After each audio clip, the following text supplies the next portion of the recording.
In His Image by Bryce Walton. John ran down the long corridor and into the old man's room. He was breathless as he threw himself on his face beneath the old man's chair made from gypsum.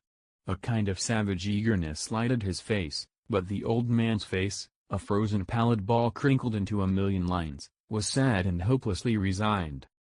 "I seen him," John cried. "I seen him."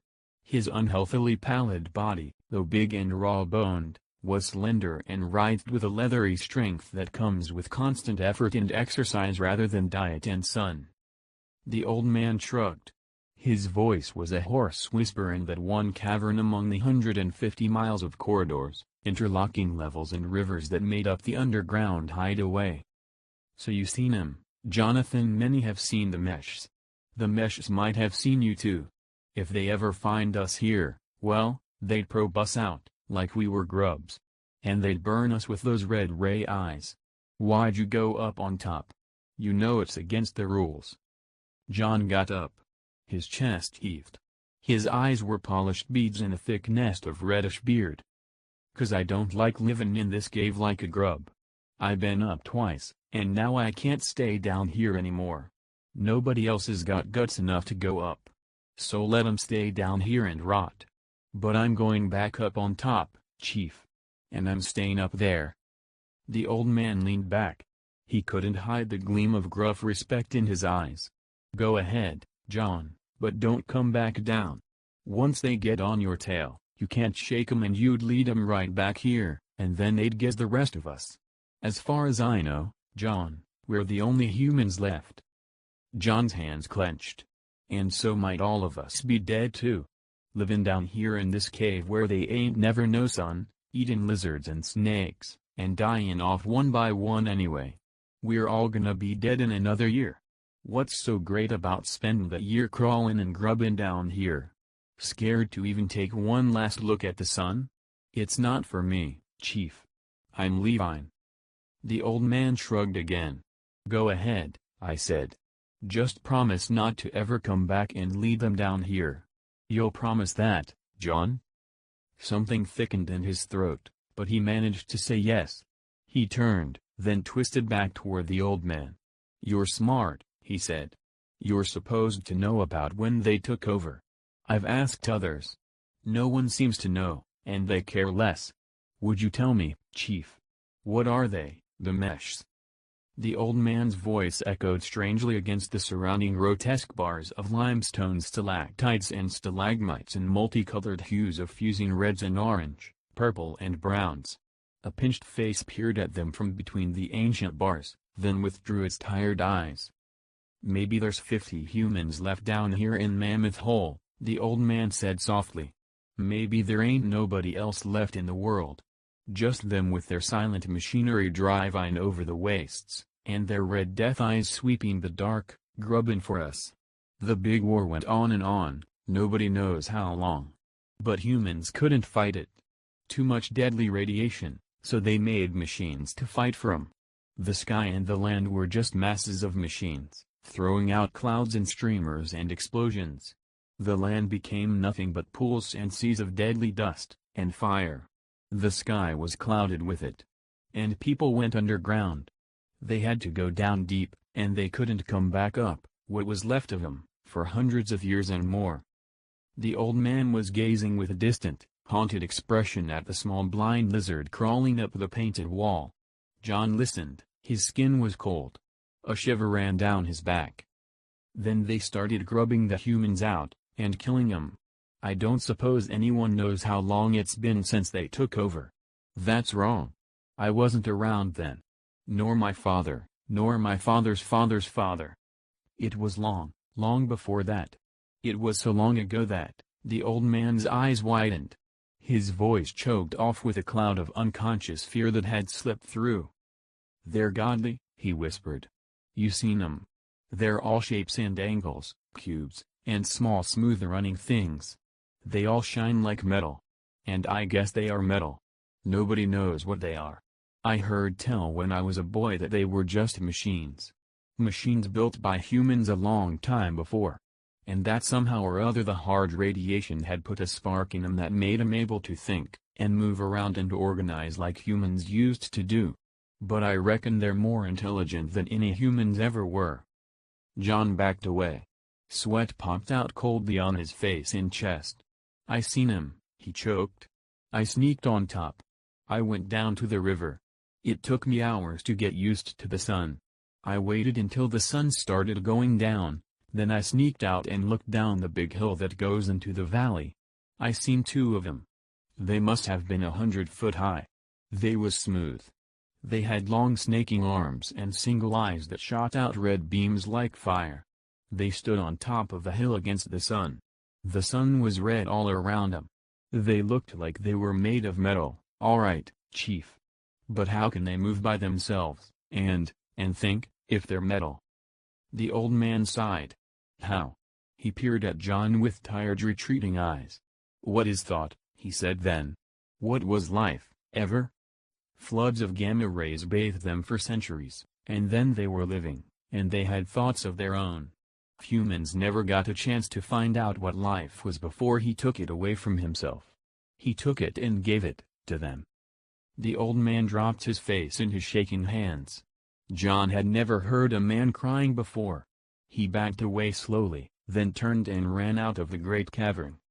A gray dusky afternoon was dying when John crawled out of the small hall between rocks and started writhing down the hill.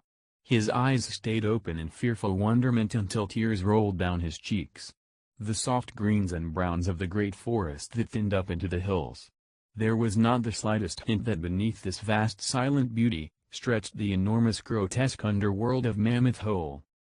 Nor that in those nameless caverns and corridors along the cold and rushing and naked rivers a few unkempt savages clung to dim memories of centuries lost power and surface civilization. John stopped. An intangible yet powerful emotion surged in him. "I'm crawlin'," he gritted as he sat up. "I said I was sick of crawlin'. I ain't a grub.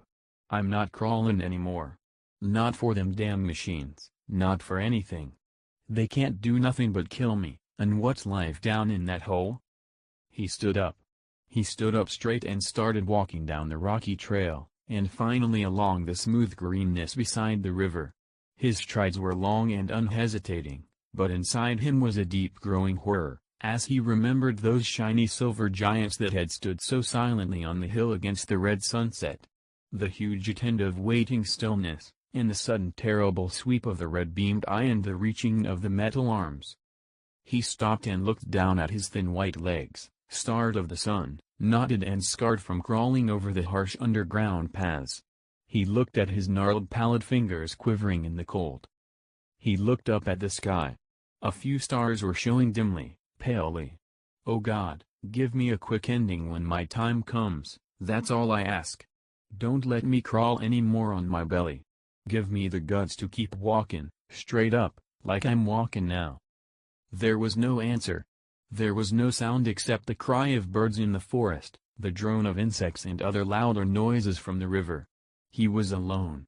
He walked faster. But he soon tired, because he had never walked far at a time. Underground, people crawled a lot of the time through narrow holes. And under there no one could walk far unless they went in circles. He sat down to rest beneath the canopy of stars. He lay back and looked up at them, a feeling of frightful awe pressing down upon him. The night around him was colder now, and the sounds of the night had risen to a hungry song. And then he rolled over with a quick, terrible cry, leaped crouching to his feet. There were at least a dozen of them. Great shiny angular and cubed monsters sliding noiseless down the hill. A peculiar bluish radiance pushed out around them, bathing the surrounding night in a deadly-seeming pall. With a pathetic defiance, John picked up the heavy stone, stood with legs wide apart, holding the rock in front of him. Every nerve in him shrieked, pulling his muscles away. But he couldn't run. He couldn't run, nor crawl anymore. A kind of dark resigned courage replaced the first impulses of flight, and he hurled the rock. There was a futile thud, and the rock bounded from the great unruffled wall of metal. Then, for an instant he didn't think the thoughts, the voices, were anything but his own, strange, alien, terrifying, inspired by his own fears. And then he realized it was the mesh's. A grub. Yes. I thought they were all gone. No. There are some remaining, deep in the soil. Central File says they are no longer of any danger. But File also retains orders to kill all organic things. John moved toward them. He moved stiffly, a strange and intangible bulwark of purpose shielding him from the screaming horror. Something of the awful indignity of his position shook him, sent a hot rage throbbing blindly past his temples. He heard his breath coming hard from tightened throat. These great nameless things, machines, intelligent metal, it didn't matter what. They had no idea of what he was, that he had a brain, that he could think. And yet, their gigantic thoughts were plain to him. Sometime so very long ago, his kind, humans, had made these things. Had built them up from molten stuff, had put intricate interlocking machinery within them so that they could move, think for themselves, repair themselves. And then, humans had launched the big war, had released seething seas of basic energy, and somehow these gigantic shiny silvery things had begun to live.